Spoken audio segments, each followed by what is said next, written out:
আসসালামু আলাইকুম প্রিয় viewers, welcome back to my channel. আশা করি সকলে ভালো আছেন, সুস্থ আছেন। অনেকে জানতে চেয়েছিলেন যে বারবার যৌন সম্পর্ক করলে যোনিপথ কি প্রসারিত হয়ে যায়, বা আমরা যদি যৌন মিলন করি তাহলে কি আমার ভ্যাজানাটা অনেক বড় হয়ে যাবে, বা স্ত্রীর ভ্যাজানটা কি বড় হয়ে যায়, জায়গাটা লুজ বা শ্যাগি হয়ে যায়। এই বিষয়টি আমাদের মাঝে যেমন অনেক নারী পুরুষের থাকে, ঠিক তেমনি আমাদের এই বাংলাদেশ সহ ভারতীয় উপমহাদেশের যে সকল নারী এবং পুরুষ আছেন তাদের মধ্যে একটা ভ্রান্ত ধারণা আছে যে তারা এটা মনে করেন, কিন্তু আসলে তারা যৌনিপথ বিষয়ে বা মেয়েদের নারীদের যৌনাঙ্গ বিষয়ে তাদের কিন্তু সঠিক কোনো ধারণা নেই। কিন্তু একটা ভ্রান্ত ধারণাটাকে কিভাবে প্রতিষ্ঠিত করা যায় এই বিষয়ে কিন্তু সবাই খুব সচেতন। এবং এ কারণে দেখা যায় যে অনেক পুরুষ আছেন বিয়ের 2-1 বছর পরে স্ত্রীকে এই ধরনের অপবাদ দিয়ে অন্য নারীর সাথে পরকীয় সম্পর্কে লিপ্ত হচ্ছেন, অন্য নারীকে বিয়ে করার চিন্তা ভাবনা করছেন, যেটা সম্পূর্ণ একটা ভুল ধারণা থেকে কিন্তু এটা হয়ে থাকে। মেডিকেল সায়েন্স কি বলছে? মেডিকেল সায়েন্স বলছে যে যখন আপনি দেখা যাচ্ছে যে প্রথম বিয়েটা করলেন, বিয়ে করার পরে স্ত্রীর সাথে সেক্স করতে গেলেন, প্রথমত আপনার স্ত্রীটা তখন একেবারে যদি ভার্জিন থাকে, আগেভাবে সম্পর্ক করে না থাকে, তাহলে জায়গাটা তো কিছুটা টাইট থাকবে, এবং দেখা যাচ্ছে যে ওখানে হাইমেন বা সতীসের পর্দাটা ছিঁড়ে যাওয়ার পরে আস্তে আস্তে কিন্তু জায়গাটা ইজি হতে থাকবে, যাতে আপনি পেনিসটা চালনা করতে পারেন বা পেনিট্রেশন করতে পারেন। আবার প্রথম অবস্থায় কিন্তু আপনার স্ত্রীর মধ্যে একটা ভয়, জড়তা, আতঙ্ক এগুলো থাকে, কিন্তু যখন দীর্ঘদিন হয়ে যায়, 2-4-6 মাস হয়ে যায়, তখন কিন্তু আপনার স্ত্রী এই যৌন মিলনের সুখ বা ভালো লাগাটা কিন্তু বুঝতে শুরু করে। যার কারণে যখনই আপনি সহবাসে যাচ্ছেন তখন আপনার স্ত্রীর মনের মধ্যে একটা অন্যরকম ভালো লাগা কাজ করতেছে, সুখের অনুভূতি কাজ করে। বিশেষ করে যখন ফোর পেলেতে থাকেন, একজন পুরুষের পেনিসটা যেমন বড় হয়, সুদৃঢ়, শক্ত হয় সহবাস করার জন্য, কারণ পুরুষের পেনিসটা ইলাস্টিন নামক হরমোনাল গ্রন্থি দিয়ে তৈরি, প্রয়োজনের সময় এটা বৃদ্ধি পায়, ইলাস্টিকের মতো বা রাবারের মতো বৃদ্ধি পায়। ঠিক একইভাবে মেয়েদের যৌনাঙ্গ বা যৌনিপত্র কিন্তু ইলাস্টিন নামক হরমোনাল গ্রন্থি দিয়ে তৈরি। অর্থাৎ যখন আপনি তাকে আদর চুম্বন করছেন, তার মধ্যে শিহরণ জাগতেছে, ভালো লাগার সৃষ্টি হচ্ছে, তখন কিন্তু সহবাসকালীন সময় দেখবেন যে সহবাসের শুরুতে আপনার স্ত্রীর ভ্যাজানাটা যতটুকুন আছে, যখন আপনি আদর চুম্বন করছেন, ফোরপেলেতে যাচ্ছেন, আস্তে আস্তে এটা সংকোচন প্রসারণ দিয়ে কিন্তু বড় হচ্ছে। যখন পেনিসটা প্রবেশ করাচ্ছেন, চরম ভালো লাগা খুঁজে পাচ্ছে, তখন কিন্তু ওটা আরো প্রসারিত হচ্ছে, আরো সংকুচিত প্রসারণ দিয়ে এটা কিন্তু বেশ বড় মনে হচ্ছে আপনার কাছে, এবং এখান থেকে সিক্রেশন হচ্ছে, এখানে ব্লাড সার্কুলেশন হচ্ছে। এর মানে হচ্ছে যে আপনার স্ত্রী ভ্যাজানটা এতটুকুন বড় হওয়ার কারণে আপনি খুব সুন্দরভাবে পেনিট্রেশন করতে পারছেন, বা আপনার স্ত্রীর যোনির মধ্যে আপনি পেনিসটা সুন্দরভাবে চালনা করতে পারছেন। এখন এইটা দেখে যদি কোনো পুরুষ মনে করেন যে আমার স্ত্রীর ভ্যাজানা আগে খুব ছোট ছিল, এখন খুব বড় হয়ে গেছে, এটা সম্পূর্ণ অজ্ঞতা, ভুল চিন্তা ভাবনা ছাড়া আর কিছু নয়। আমরা যদি আমাদের স্ত্রীর যে ভ্যাজাইনা বা যোনিপথ আছে এটাকে আমাদের মুখের সাথে তুলনা করি, তাহলে কিন্তু আমরা উত্তরটা খুব সহজে পেয়ে যাব।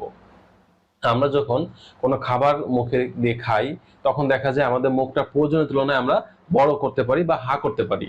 হা করে বড় করে আমরা খাবারটা নিচ্ছি, খাবারটা যখন গিলে ফেলছি তখন কিন্তু আমাদের দুইটা ঠোঁট মিশিয়ে কিন্তু মুখটা ঠিক আগের জায়গায় ফিরে আসতেছে। ঠিক একইভাবে মেয়েদের ভ্যাজাইনার যে দুইটা ঠোঁট, এটাও কিন্তু প্রয়োজনের তুলনায় সংকোচন প্রসারণ দিয়ে এটা বড় হয়।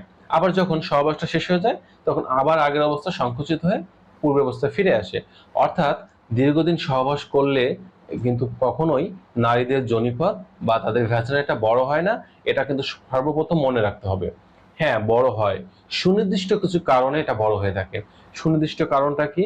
প্রথম নম্বর যে কারণ থাকে সেটা হচ্ছে যখন আপনার স্ত্রী বাচ্চা কনসিভ করবে, অর্থাৎ যখন আপনার স্ত্রী মানে গর্ভে সন্তান আসবে, তখন দেখা যাবে 3 মাস অতিক্রম হওয়ার পরে যত মাস যাবে তত আপনার বাচ্চা, আপনার স্ত্রীর পেটে বাচ্চাটা যেমন বড় হবে, ঠিক তেমনই ভাবে আপনার স্ত্রীর ভ্যাজাইনাটাও কিন্তু আস্তে আস্তে বড় হতে থাকবে। অর্থাৎ আমরা বলে থাকি যে একজন মেয়ের বাচ্চা কনসিভ করার পর থেকে বাচ্চা ডেলিভারি হওয়ার আগ পর্যন্ত তাদের ভ্যাজাইনাটা এতটাই পরিবর্তন হয় যে যখন একটা মেয়ের আহ, দেখা যাচ্ছে যে ডেলিভারি অবস্থায় 8 মাস 9 মাস চলে, তখন তাদের ভ্যাজাইনাটা ফুলে একটা জাম্বুরার মতো হয়ে যায়।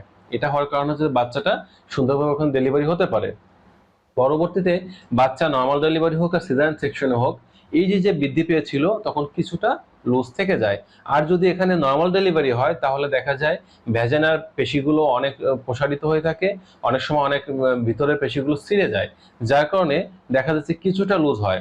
কিছুটা লুজ বলতে কি, আমরা বলে থাকি যে একটা মেয়ে বাচ্চা ডেলিভারি করার পরে তার হয়তো 45 দিন বা 60 দিন পরে এটা কিন্তু আপনা আপনি ভাবেই আবার আবার আবার এক জায়গায় ফিরে আসে। তবে ফিরে আসলেও কিছুটা পরিবর্তন থেকে যায়, কারো দেখা যায় 80% উন্নতি হয়, কারো 90% উন্নতি হয়। অর্থাৎ 10 থেকে 20% কিন্তু আর কখনো কোনোদিন আগের অবস্থায় ফিরে আসা সম্ভব হয় না।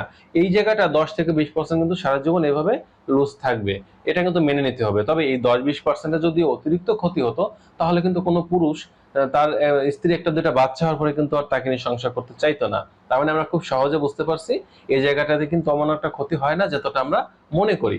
দ্বিতীয় নম্বর একটা কারণে এটা বড় হয়ে যায় বা লুজ হতে পারে, সেটা হচ্ছে কিছু ভ্যাজাইনাল প্রবলেম। অনেক মেয়েরা আছে, অল্প বয়সী মেয়েরা, তারা হয়তো লজ্জার কারণে এটা বলে না, সেটা হচ্ছে সাদাস্রাব বা লিউকের সমস্যা। যদি কোনো পুরো নারীর দীর্ঘদিন ধরে সাদাস্রাব বা লিউকের সমস্যা হয় এবং সে যদি পরিপূর্ণ চিকিৎসা গ্রহণ না করে, তাহলে যেটা হয় তাদের পেলভিকের যে দেওয়ালটা আছে এটা দুর্বল হয়ে যায়, পেলভিক পেশিগুলো দুর্বল হয়ে যায়। দুর্বল হয়ে যাওয়ার কারণে তখন ভ্যাজাইনাটা মানে একটু লুজ হয়ে যায় এবং এটা নিচের দিকে অনেকটা ঝুলে পড়ে। তখন একটা অবিবাহিত মেয়ে বা একটা অল্প বয়সী মেয়ের ভ্যাজাইনাটা মনে হয় যে এটা বড় হয়ে গেছে বা এটা অনেকটা লুজ হয়ে গেছে। তবে পরিপূর্ণ সুচিকিৎসা গ্রহণের মাধ্যমে লিউকের সমস্যাটা সমাধান করলে এটা কিন্তু আবার আগের অবস্থায় ফিরিয়ে নেওয়া সম্ভব বা এটা ফিরে আসে। তৃতীয় নম্বর যে কারণে এটা হয়ে থাকে সেটা হচ্ছে যদি কোনো নারীর বয়স দেখা যায় 40 পার হয়ে যায়। যখন 40 পার হয়ে যাবে তখন তাদের মেনোপেজ চলে আসবে, মাসিক ঋতুচক্র বন্ধ হয়ে যায় এবং শরীরে কিছু হরমোনাল ইমব্যালেন্স দেখা দেয়, অনেক হরমোন কমে যায়। যেমন মেয়েদের পেশিটাকে ধরে রাখার জন্য, সুস্থ সবল রাখার জন্য যে হরমোনগুলো কাজ করে তার মধ্যে অন্যতম হচ্ছে estrogen hormone, progesterone hormone, androgen hormone. এই হরমোনগুলো কিন্তু কমে যায়, বয়স 40 পরে কমে যায়। যখন এটা কমে যায় তখন পেলভিক পেশির দেওয়ালটা দুর্বল হয়ে যায়। দুর্বল হয়ে যাওয়ার কারণে তখন যোনিটা আগের স্বাভাবিক জায়গায় থাকে না এবং এটা একটু ফাঁকা বা লুজ হয়ে যায় এবং এটা কিছুটা বড় হয়ে যায়। এটা হচ্ছে একটা কারণ। 4 নম্বর যে কারণ থাকে সেটা হচ্ছে শারীরিক কিছু ত্রুটিকরণ। অর্থাৎ কোনো মেয়ে যদি জন্মগতভাবেই তার পেলভিক পেশি দুর্বল এটা নিয়ে জন্মগ্রহণ করে, তাহলে সেই মেয়েটা অবিবাহিত হওয়া সত্ত্বেও তার কিন্তু আসলে যোনিটা বা দেখা যাচ্ছে যে একটু লুজ থাকতে পারে বা একটু বড় একটু ফাঁকা থাকতে পারে, এটা কিন্তু জন্মগত ত্রুটি। আর লাস্ট নম্বর বা 5 নম্বর যে কারণ হয়ে থাকে সেটা হচ্ছে যদি কোনো মেয়ে বিশেষ করে পরকীয়া, একাধিক পরকীয়া সম্পর্কে লিপ্ত হয় বা যারা কলগাল, যারা প্রস্টিটিউট, অথবা অনেক অবিবাহিত মেয়ে আছেন বা বিবাহিত মেয়ে হাজবেন্ড প্রবাসে থাকেন, দেখা যাচ্ছে বিভিন্ন ফরেন বডি ইউজ করেন, তাহলে কিছুটা পরিবর্তন হতে পারে। অর্থাৎ অনেক মেয়ে দেখা যায় উপযুক্ত বিয়ের বয়স হয়েছে কিন্তু বিয়ে হচ্ছে না বা স্বামী দূরে থাকে, কাছে থাকে না, তখন দেখা যায় তারা ভিডিও কলের মাধ্যমে ফোন সেক্স করে থাকেন এবং পরবর্তীতে নিজের যৌন যন্ত্রণা তারা কন্ট্রোল করার জন্য দেখা যাচ্ছে পেনিসের সদৃশ্য কিছু বস্তু বা আমরা বলে থাকি ফরেন বডি, এগুলো ব্যবহার করেন যেগুলো তার হাজবেন্ডের পেনিসের থেকে অনেকাংশ বড় হয়ে থাকে এবং এগুলো ব্যবহার করার কারণে, এলোমেলোভাবে ব্যবহার করার কিছুটা পরিবর্তন দেখা দেয়। অথবা ধরুন আপনার হাজবেন্ডের পেনিসটা 3 থেকে 3.5 বা 4 ইঞ্চি দৈর্ঘ্য বা লম্বা, আনুপাতিক হারে মোটা।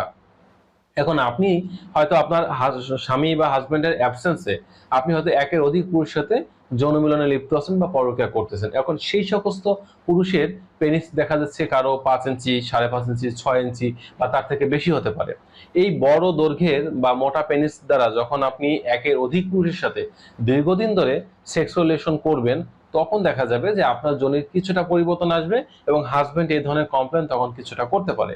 অর্থাৎ আমরা একটা বিষয় আপনাদের ক্লিয়ার করার চেষ্টা করলাম যে সুনির্দিষ্ট কোনো কারণ ছাড়া শুধুমাত্র স্বামী স্ত্রী সহবাস করলে বা একের অধিকবার বা 2-3 বছর 5 বছরও যদি আপনি সহবাস করেন, যদি বাচ্চা কনসেপ্ট না হয়, তাহলে কিন্তু আপনার স্ত্রীর যোনিপথ কখনো লুজ হওয়ার মতো কোনো সুযোগ নেই বা লুজ হয় না। এটা সম্পূর্ণ ভ্রান্ত ধারণা, এখান থেকে বেরিয়ে আসতে হবে। তো বন্ধুরা, এই ছিল আজকের বিষয়। আশা করি বিষয়টি বুঝতে পেরেছেন। ভিডিওটি ভালো লাগলে লাইক দিতে পারেন, বন্ধুদের শেয়ার করতে পারেন। যা এখন মতো চ্যানেলটি সাবস্ক্রাইব করেনি, চ্যানেলটি সাবস্ক্রাইব করে চ্যানেলের সাথে থাকবেন। সকলের সুস্থ সুন্দর জীবন কামনা করছি। আজ এ পর্যন্তই। আল্লাহ হাফেজ।